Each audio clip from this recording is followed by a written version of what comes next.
Hi there. If you are not from the European Union, your partner is a Belgian citizen, and you want to migrate to Belgium, this video might be for you.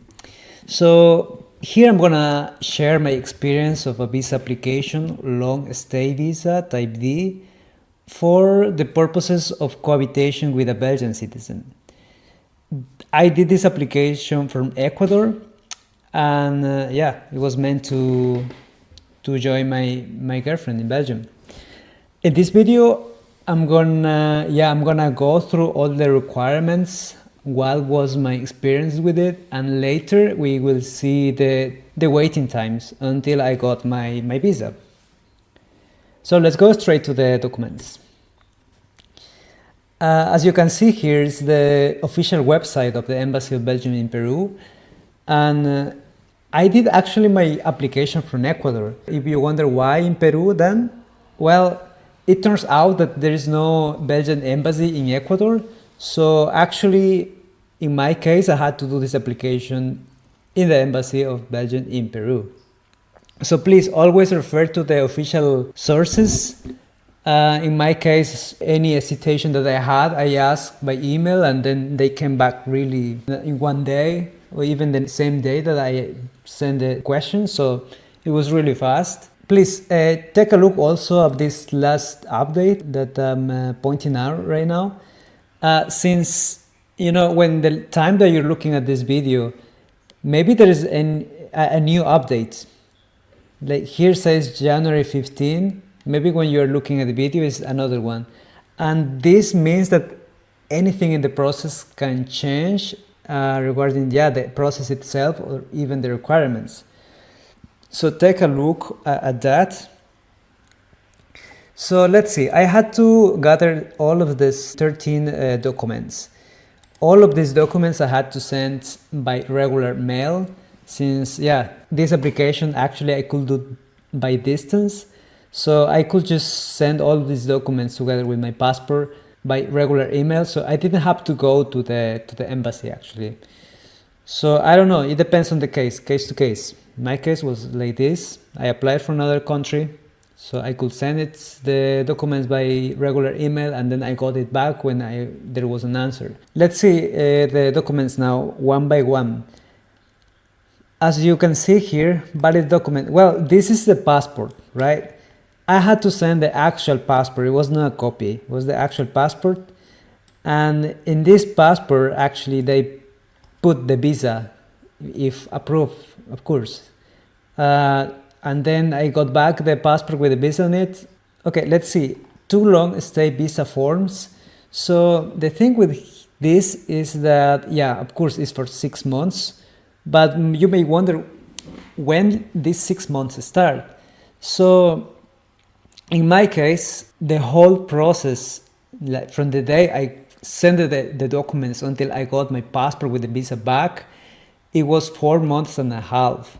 So the day when was I applying, I put these 6 months in 4 months, so 5 months in the future. Again, refer always to the official sources. Ask how long it's taking when you are applying to get a response. Of course, this is approximate, right? Because in reality, the visa actually starts when you have your flight to Belgium. Okay, let's go to the next one. Belgian identity card. No big deal, just a copy of the identity card of your partner. That's it. Let's see for a moment the next documents, actually the next 3. So all of them, they are certificates. Since in my case, the original certificates were in Spanish, I had to translate it.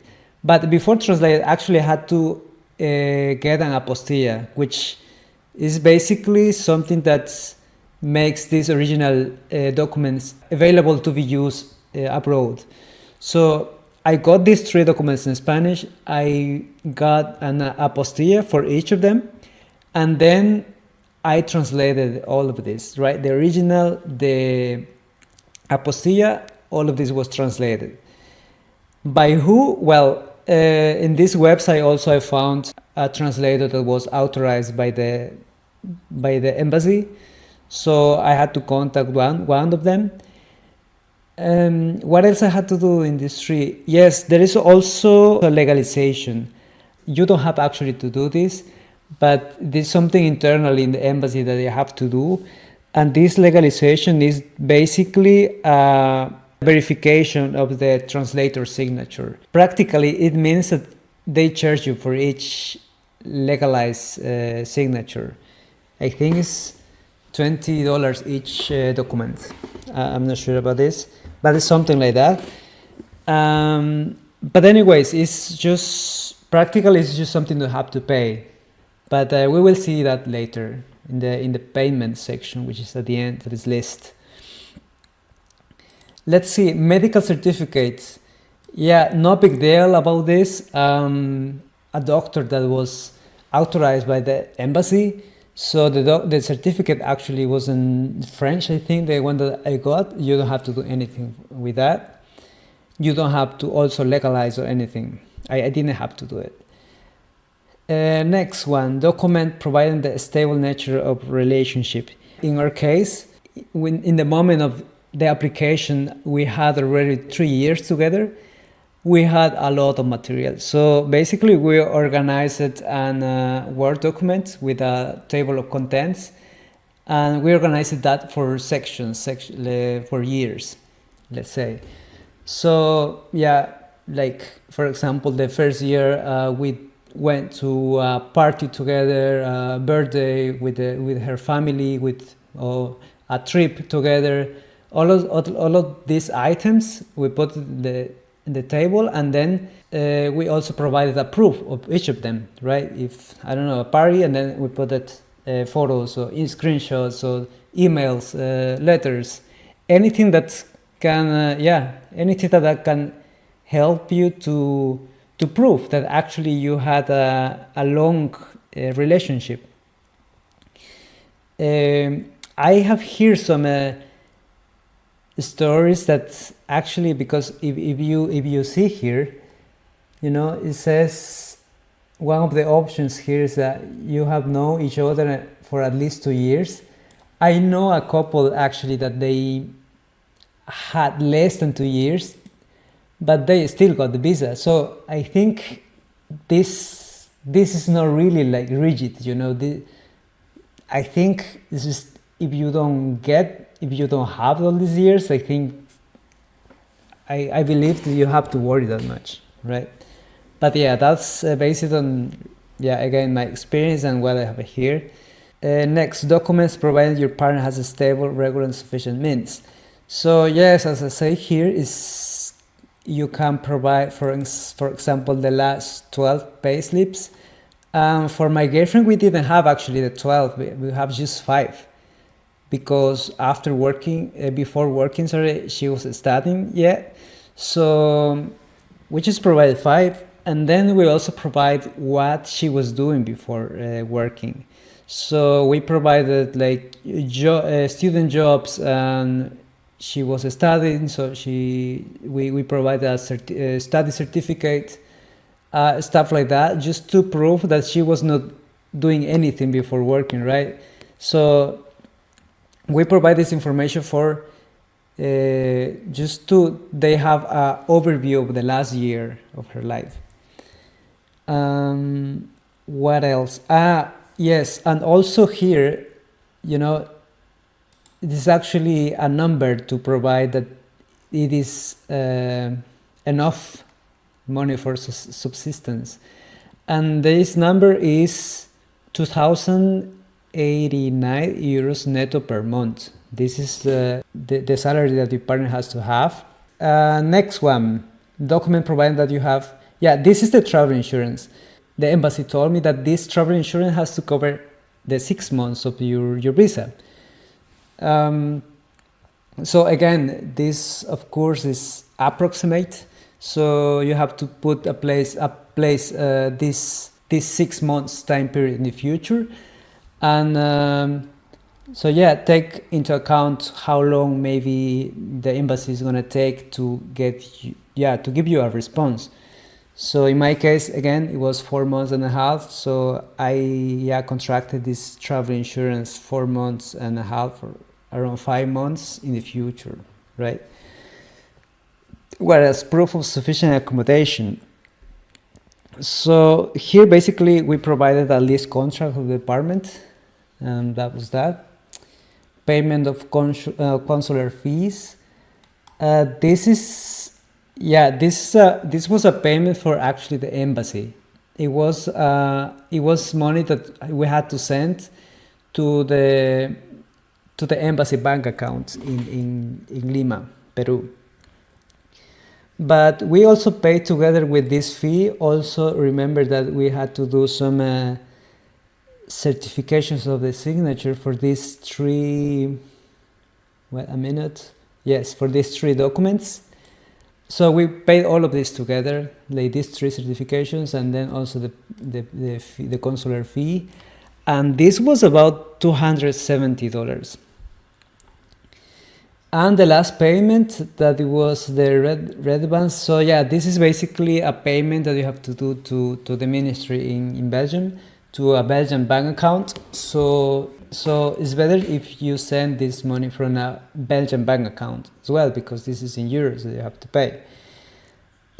I think I'm forgetting also something here, that these two documents, single certificate, like certificate to be single, and birth certificate, this is from your partner as well. But then from your partner you have to do anything, just print the certificate and that's it.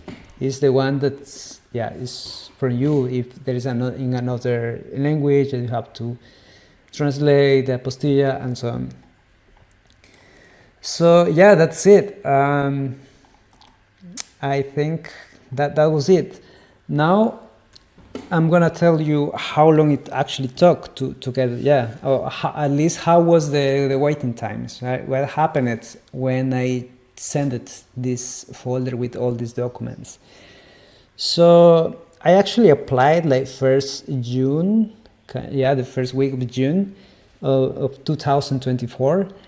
And after the day I sent the documents, 6 days later, I got an email with a confirmation that they got this folder, right?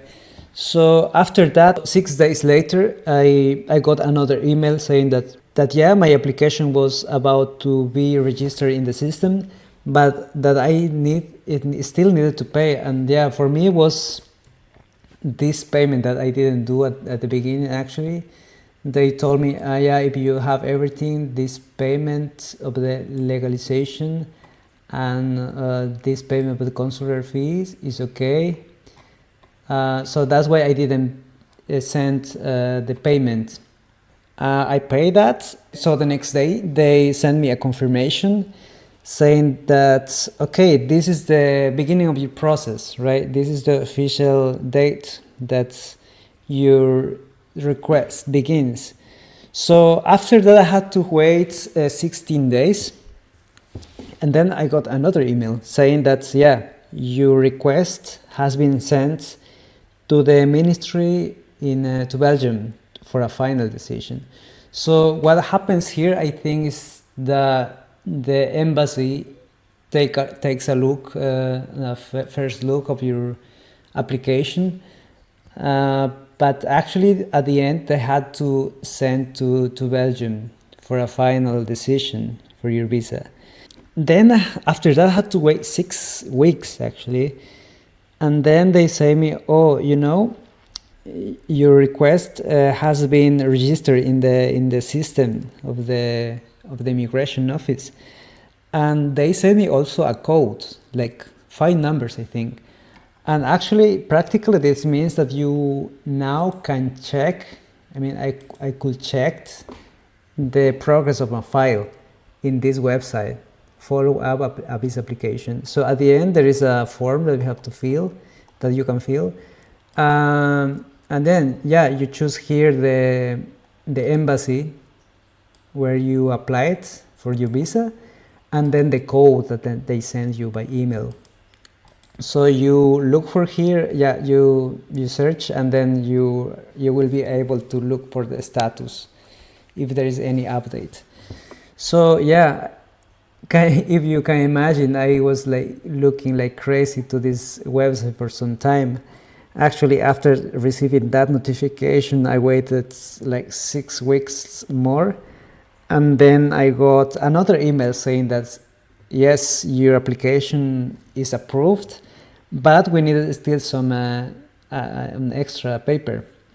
So yeah, the thing that it was missing in my file actually was the travel insurance, because I had sent that travel insurance just covering 3 months, but actually the travel insurance has to cover the whole visa period, which is 6 months.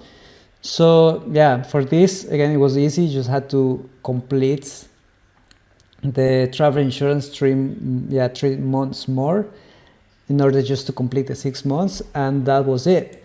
And yeah, after that, they told me, okay, when I sent that, it was immediate response that my visa was approved, and they asked me to send the flight ticket now to print the visa.